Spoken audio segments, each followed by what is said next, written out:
بسم الله الرحمن الرحيم. الحمد لله والصلاة والسلام على رسول الله. ربنا لا علم لنا إلا ما علمتنا إنك أنت العليم الحكيم. ربنا لا تزغ قلوبنا بعد إذ هديتنا وهب لنا من لدنك رحمة إنك أنت الوهاب. Bugün Allah Teala'nın iltifatı bilen Tefsirul Celaleyn'den Sure Bakara'nı davamlaştırıp okuyumuz. Sure Bakara'nınki dastlabki 5 oyatida Alloh taolo mu'minlarning muttaqi kishilarniki sifatini bayon qilib bergan bo'lsa, endi Alloh taolo 6-oyatida kofirlarning sifatini bayon qilmoqchi. Alloh taolo deydiki: "Estaizu billah. İnnellezîne keferû sevâun aleyhim enzertehum em lem tunzirhum la yu'minûn." Hakikaten kafir bo'lganlar barobardir ularni ogohlantiramsan yoki ogohlantirmamsan, ular iymon etmaydi. Ya'ni innellezîne keferû degan buni mufassir tafsir qilib deydi. Bu Abu Jahl, Abu Lahab va shu ikkisiga o'xshash kofirlar. Bularning hamda Alloh taolaning ilmi azaliysi iymon etmaydiganligi aniq bo'lg'achqa, Alloh taolo bularning iymon etmaydiganligini bildigan bo'lg'achqa, shuni oldin xabar beryapti mana. Mushundaq insonlar barobardir ularga anzartahum. Ya'ni ularni ogohlantiramsan. Bu yerda anzartahum deganni to'rt xil o'qilgan qiroatni keltiribdi mushu mufassirimni. Biri bi tahqiqil hamzatayn, ya'ni anzartahum deb o'qishi. Ikki hamzani keltirib o'qish. Ikkinchisi va ibdal thaniyat alifan. İkincisi elifni almashtirish. Mesela anzartahum. Ben daha okuşunu demek çekenemdi. Ve teshilha.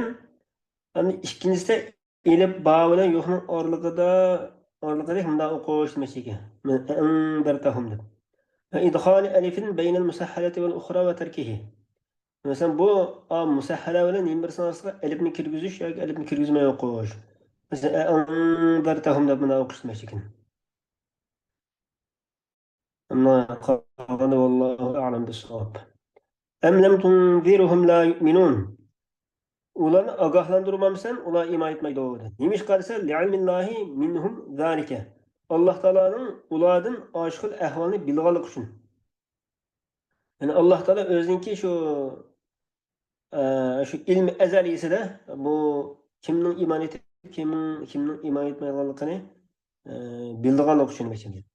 Fala tatma' fi imanihim. Shunlashqa ularning iymon etib qilishini tamom qilmagan, umid qilib qolmagan. Vel inzar. İnzar deganninki lug'at ma'nosi bo'lsa, i'lamun ma'a takhvifin degan gapkan. Yani qo'rqitib turib bunda bildirish. Ogohlantirishga shu qo'rqitib turib bunda bir narsani bildirish degan ma'noda gapkan. Xatamallohu ala qulubihim. Xatama degan taba'a alayha vastawnsaqa degan gapkan. Alloh taolo ularning qalblariga tamg'i besibdi deydi. Shunga u qalblarga yaxshilik kelmaydi. Siz tamg'i besish degan shu bir varaqqa yoki kitobga bir qog'ozga tamg'i besishni ko'rsatdi. Bu yerda Alloh taolo ularning qalblariga tamg'i uribdi deb keltirishi, ularning qat'iy iymon etmaydiganligini ifodamoqchi ekan bu yerda. Yana bir narsaga bir odam o'ziniki tamg'isini besib imzo qo'yib bergan bo'lsa, yoki bir hujjat qilgan bo'lsa, u tamg'ini hech kim o'zgartirmaydi. Bir odamninki shuningga xos bo'lgan tamg'ini boshqa hech qanday odam o'zgartirmaydi. Demak, bu Alloh taolo ularning qalbiga ashta tamg'ur etgan boshqa bu o'zgarmaydi. Ularning qalbi ashunda pechatlanib ketdi. U qalbdagi yaxshilik kelmaydi demoqchi edim. Va ala sam'ihim. Va Alloh taolo ularning quloqlariga tamg'ur etdi. Sam'ihim degan mavadihi deb tafsir qildi. Qul anglaydigan o'rinlarga. Fala yantafi'una bima yasma'unahu min al-haq. Shuningdek ular shu anglagan haqiqatlardan manfaat ololmaydi. Muhammad alayhisolamninki ularga so'zlab bergan, tabliq qilib bergan shu haq gaplarni ular anglagan bo'lsa, undan manfaat olmaydi. Va ala absarihim ghishabatun. Ularning ko'zlarida parda bor. ularning ko'zlarimi shuna bir parda tortilib ketgan. G'itoun fala yubsirunal haq. Yine parda tortilib ketgan bo'lg'achqa ular haqiqatni ko'rolmaydi. Va lahum azabun azim. Ular uchun nihoyat kuchlik doimlik azob bor. Bular iymon etmaydigan inqib ketgan insonlar bo'lg'achqa alloh taolo ularning iymon etmaydiganligini ilmi azalisini bilib bo'lgan. Ularga shu qiyomat kunisi shu sababdan alamlik qattiq azob bor deb alloh taolo bizga xabar beryapti bu yerda. Shunga biz alloh taologa vaqt duo qilgan chog'da shu ey Alloh bizni haqiqatni anglab shuni manfaat ola oladigan quloqlarimizning ko'zlarimizdan haqiqiy ravishda foydalana oladigan mushta kishilarning musulmonlarning qatoridan qilgin deb duo qilishimiz kerak shunga. Endi keyingi oyatda alloh taolo munofiqlar haqida xabar bermoqchi. Nozil bo'ldi munofiqlar haqida. Va minan nasi man yaqulu amanna billahi va bil yawmil akhir. Va hum bimu'minin. İnsanların içinde şuna bir kişiler var ki ular Allah'a ahiret gününe iman ettik deydi. Halbuki ular iman ettikçe emestir. Yine ve bil yevmil ahir degan yevmil qiyame. Qiyomat kunini ko'rsatdi. Nimishqa bu qiyomat kunini yevmil ahir deb atalgan desa, chunki u kunlarning eng oxirgisidir deydi. Bu dunyodagi kunlarning eng oxirgi kun bo'lg'achqa, shuna yevmil ahir deb atalgan kun. Ve ma hum bimu'minin deganda ru'ya fihi ma'na man. Uningda manning ma'nisi rioya qilindi deydi. Yaquluning zamirida manning lafziga rioya qilindi. Niye demakchi man degan bu so'z ma'na jihatdan ko'plik, lafzi jihatdan birlik bo'lg'achqa bimu'minin degan so'zga nisbatan manning ma'nisiga rioya qilindi deydi. Mu'minin degan ko'plik holatdagi ism bo'lg'achqa bu menga bilan munosabatli emas, men bilan munosabatli bo'lgan ekan, bu yerda menni ma'najatdan ko'plik bo'lg'achqa mu'minim uchun ko'plik keldi deb bundoq tushunimiz demoqchi. Endi yaqulu mufrat holatda birliklar kelib qolsa desa, yaquluning mufrat holatga kelishi menning lafzi jihatdan mufrat bo'lg'achqa shunga shu jihatdan yaqulu birlik holatga kelgan demoqchi. Lafzu ve fi damiri yaqulu lafzuha degani yaquluninki olmishida menninki lafzi jihati birlik bo'lganligiga rioya qilindi demoqchi. Birlik ism bo'lganligi. Mufrad. Xo'sh, yuxadi'una Alloha vallazina amanu. Ular Alloh taoloni va iymon etganlarni aldaydi. Qanday aldaydi desa, bi izhari xilafi ma abtanuhu min al-kufri. Ular qalbida yushirgan kufrlikdan iborat shu narsaning xilofini, qarshisini oshkorlash bilan. Yani qalbida kofirlik bor, lekin mu'minlarning yana kelgan vaqtda biz Allohga iymon etdik deb qo'ydi og'zida. Nima shunday qildi desa, liyadfa'u anhum ahkamahu dunyaviyya. O'zlaridan dunyoviy ahkamlarni yo'q qilish uchun. Endi ularning kofir ekanligi aniq bo'lib qolsa, normal masalan shu Abu Jahl, Abu Lahab degan o'xshash aniq kofir oshkor jihatdanmi ashta kofir ekanligi ma'lum bo'lsa, u chog'da dunyoviy ahkamlar kofirlarga yurgizilgan ahkamlar ularga yurgizilib qoladi. Masalan, jizya to'laydigan, qul qilinadigan boshqa ahkamlar. Yana masalan miros ahkamlari bor masalan.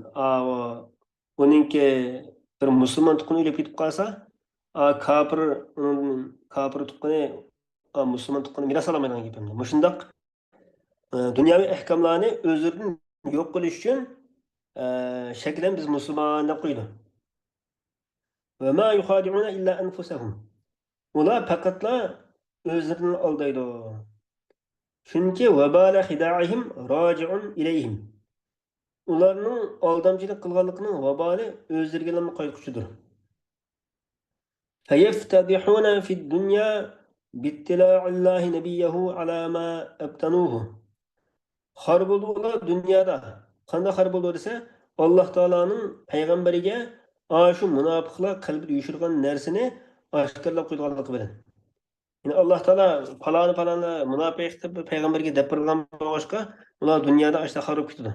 Ve yuaqabuna fil ahire. Ahirette olsa azaplandı. Ve ma yeş'urun. Ular bunu his qilmaydi. Yani amaliyotda o'zlarini aldavatganligini his qilmaydi. Ya'lamun anna xida'ahum li anfusihim. Yine ularninki ashuna aldamchilik qilayotganligi o'zlariga qaytib qolganligini ular bilmaydi. Vel muhada'atu huna min wahidin ka'aqibtul lissa. Yani muhada'a degan hada'a yuhadi'u degan fe'ldan chiqqan masdar o'g'ashqa bu fa'ala yufa'ilu babidagi fe'l o'zaralikni bildirdi. O'zaralikni bildirdi. O'zaro aldashish degan bir ma'noni uqtirdi demoqchi. Lekin bu yerda bu bir odamga qarata bir odamdan bo'ladi deydi. Yani o'zaralik ma'nosi emas, shu bir odamga qarata, yani aldaydi deb bir odamga qarata aytildi demoqchi. O'zaro aldashi emas, aldaydi degan bunday ma'noda demoqchi. Xuddi masalan, aqabtul lissa desa, men o'g'irni jazo oldim. O'g'irni o'zaro jazolashdim deb ma'no aytilmaydi bunga. O'g'irni jazo oldim deydi. Shunga o'xshash demoqchi. Bu yerda Allohni zikr qilish uni bir tahsin va deydi. Yine Alloh taoloni hech kim olmaydi amaliyotda buni. Alloh taolo oshkor yushirin insonlarning hammasini bilib turgan bo'lg'achqa, Alloh taoloni hech kim olmaydi bu yerda. Bu yerda yuxadi'unalloh deb Alloh taoloni ular oldirmoqchi bo'ladi deb bunday keltirishi, buni bir majaz ma'nosi bor degandek gapkan bu hamda. Va ma yaxta yin bir qiroatda va ma yaxda'un deb bunday o'qilgan debdi. Fi qulubihim maradun. O munofiqlarninki qalblarida kasallik bordir. O kasallik qanday kasallik? Shak va nifoq qilish kasalligi.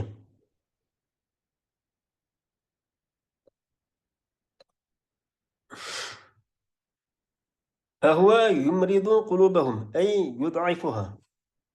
O kasal ularning qalblarini ashta kasal qiladi, ya'ni ojizlashtiradi. Qalblarda shu iymon texmi ojizlashib, Alloh taologa, Allohning diniga, Allohning payg'ambariga nisbatan shunday xiyol bo'lgan işte bo'ladi. Masalan, hozirgi zamonda ham işte qalbida kasal bor odam bo'lib qolsa, Alloh saqlasin hamda. Ama shu to'rt dunyosi taqilib yurgan qalaymaqon shunda xabarlarga, usullarga oldinib ketadi. Shu rasul shay deb o'ylab qoladi. Masalan, Qur'onchilarning, hadis inkarchilarningki, hadis inkarchilarning işte tashviqotlariga deydi masalan. Shuni rostlab o'ylab qoladi, işte qalbida kasal bor odam bo'lib qolsin. Alloh taolo bunday kasallardan hammalarni yiroq qilsin. Fazadahumullahu maraba. Alloh taolo ularga kasallikni ziyoda qilib o'tdi. Endi ularning qalbida shuna bir kasallik bo'lg'achqa, Alloh kasallikni texmi ziyoda qilib o'tdi deydi. Endi Alloh taoloning bir odamni o'ldirib o'tishi, qalbiga kasallikni ziyoda qilib o'tishi nima sababdan ekan desa, ma oyatga qarata mening tushunchamda hozir. Shu odamning qalbida aslidan bir kasallik bo'lg'achqa, Alloh taolo uning qalbiga shu kasallikni bilgan bo'lg'achqa, Alloh taolo shu kasallikni texmi ziyoda qilib o'tgan gapimni. Shakni. Bima anzalahu minal Qur'an yukfirihim bihi. Alloh taolo ularga kasallikni ziyoda qilib o'tdi, bir narsa bilanki nozil qildi uni Qur'on. Qur'ondan iborat shu nozil qilgan narsa bilan. Nimishqa ziyoda qilib o'tdi desa, ularni shu Qur'onga birlik qilganligi uchun. Valahum azabun alim. Ularga nayat alam bo'lguchi azab bordir. Bima kanu yakzibun. Bir oyatda tashdid bilan yukazzibun deb o'qilgan ekan bir qiroatda. Yukazzibun bo'lsa, ya'ni Allohning payg'ambarini yolg'on chiqarganliklarininki sababidan degan bo'ladi. Bittahfif, agar yakzibun deb tahfif bilan o'qilsa, ularning omanna degan so'zda yolg'on aytganligi sababidan degan ma'no ekan. Shuning endi keyingi oyatda va idza qila lahum, agar ularga zaminda buzg'unchilik qilmanglar deyilsa, qalu innama nahnu muslihun. Biz isloh qiluvchilar turmaymiz deydi. Yine aşılarga la tusidu fil ardı. Yine kafir oluş bilen başka kişilerin iman etişine tosalgı buluş bilen muşta işler arkalık zeminde buzgunçılık kılmanglar deyilse, ola biz ıslah kılgıçılar durmaz deydi. Ve leyse ma nahnu aleyhim bi fesadin. Bizim kılıvatkan işimiz bu fasodchilik emasdir degan bo'ldi deb tafsir qilibdi bu yerda. Buning qarta aytdi Alloh taolo ularga raddiya berib, ala innahum humul mufsidun valakin la yash'urun. Agah bo'linglarga haqiqatan ular o'zlari buzg'unchilardir, lekin ular his qilmaydi. Bu yerda ala tanbih uchun kelgan. Agah bo'linglarki degan ma'noda. La yash'urun degan ashunda qilayotganligini o'zlarining buzg'unchi insonlar ekanligini ular o'zlari his qilmaydi. Va idza qila lahum kama amana an-nas. Xuddi boshqa insonlar, ya'ni boshqa insonlardan maqsad payg'ambar alayhisolamning sahobalari debdi buni. Boshqalar iymon etgandek iymon etinglar deyilsa ularga ular deydi anu'minu kama amanu sufaha. Ya'ni sufahadan maqsad shu payg'ambar alayhisolamning iymon sahobalarni maqsad qilyapti-da bular. Ularni nodon deb o'ylayki bular kallasida. Shu nodon odamni iymon etgandek biz ham iymon etamdiq deydi ekan. La naf'alu ka fi'lihim. Ularning qilg'ini o'xshab biz qilmaymiz deydi. Endi Alloh taolo ularga raddiya berib hamdi ala innahum humus sufaha'u valakin la ya'lamun. Agah bo'linglarki, haqiqatan ular bo'lsa o'zlari nodonlardir, lekin ular buni bilmaydi. Innahum humus sufaha deb Alloh taolo qayta mushta ta'kidlab keltirishida ularning haqiqatan ashunday o'zlarining insonlar ekanligini bildirdi bu yerda. Va idza laqu. Bu yerda laquning asli laqiyu deydi. Buningda tilga eg'ir kelganligi uchun laqiyudiki yoni tubidiki zamma hazb qilinib ketdi. Zamma hazb qilinib ketgandan keyin uniki ya hazb qilinib ketadi. Nimishqa desa yaninki vav bilan sakinlik holati uchirib qolganligi uchun. Laqiyu deb bunda ya sakinlik, vav sakinlik bo'lib qolgandan keyin ikki sakin bir yakasi bo'lmaydi deb turib, yani mazib qilib o'tdik. Shuni laqiyu bo'lib qoldi. Endi u vavning oldidagi harakat zammali ko'rish kerak degan qoida bo'yicha shuni laqu bo'ldi oxir kelib deb ekan. Bunda grammatik qoidalar ham bor. Va idza laqu allazina amanu qalu amanna va idza khalu ila shayatinihim qalu inna ma'akum innama nahnu mustahzi'un. Agar ular iymon etganlarga uchrashib qolsa, biz iymon etdik deydi. Agar xoli bo'lsa, shu iymon etganlarning yenidan kessa va ularning yenidan qaytib ketsa, nega desa o'zlarining shaytonlarining, ya'ni shu katavashlarning keyinga qaytib qolsa, katavashlarning yana bo'lgan chaqda deydi-ki, inna ma'akum. Biz bo'lsak diniy jihatda sizlar bilan birga bir qarindosh. Innama nahnu mustahzi'un. Biz amaliyotda avlarni zon qilib qo'ydik. Ularni ko'rib biz iymon etdik deyishimizga maqsad faqat ularni zon qilib qo'yishdan iborat. Biz zon qiluvchilar turamiz deb shuna deydi ekan. Endi Alloh taolo oxirgi oyatda deydi: "Allohu yastahzi'u bihim." Endi Alloh taolo avlar zon qilgan ashunda degan bo'lgan ekan, endi Alloh taolo ularni jazolaydi. Yastahzi'u desa, endi Alloh taolo ularni zon qildi emas. Balki Alloh taolo Allohning zon qilganlikka qarta ularni jazolaydi demoqchi. Birga bir qildi demoqchi-da men. Va yamudduhum yumhinuhum. Ularga muhlat beradi fi tug'yanihim ya'mahun. Ash ozg'unliklarida ikkilinib qolgan, hayron qolgan holatda ashundaq muhlat berdi. Tajawuzihim al-hadd bil kufri. Kafir bo'lish bilan ash normal chekchigara qizil siqdan eshib ketganligi qarta ularni ashundaq hayron qolgan, yataraddaduni tahayyuran deydi. Hayron qolgan, tangriqab qolgan holatda işte ikkilinib yurgan shaklda ularga ashunday muhlat beradi. Hamda halun ulaika allazina ishtaraw ad-dalalata bil huda. Halbuki ashlar bo'lsa ishtaraw degan istabdalu degan ekan. Yine olmashtirdi ozg'unlikni hidoyatga. Asli payg'ambar alayhisalom ib kelgan bu go'har bir hidoyat edi. Hidoyatning iborat bir go'har edi. Bu go'harni tashlab qo'yib, ular arzimas ozg'unlikni tanladi. Yine ash hidoyatning o'rniga bu yerda ozg'unlikni tanladi bular. Fama rabihat tijaratuhum. Ularning tijarati foyda bermaydi. Ma rabihu fiha bal khasiru. Yine aç ticareti de ula faydalanmaydı, belki ziyan tartıdı. Limasirihim ilen naril muabbedeti aleyhim. Ularning ashuna mangu qolg'uchi do'zaxqa borganlik uchun oxir qaytadigan joyininki ashuna do'zax bo'lganlik uchun ular ziyon tortmoqchi bo'ldi. Yani bu tijorat ziyon tortadigan, ya'ni foydali tijorat emas, ziyon tortadigan bir tijorat bo'ldi ularning tijorati. Va ma kanu muhtadin. Ular qilgan ishida hidoyat topuvchilardan bo'lmadi, to'g'ri yo'lda bo'luvchilardan bo'lmadi deydi. Allah Teala meydanını hak kılsın, müstehkem kılsın. Ve ahiru da'vana enilhamdülillahi rabbil alemin.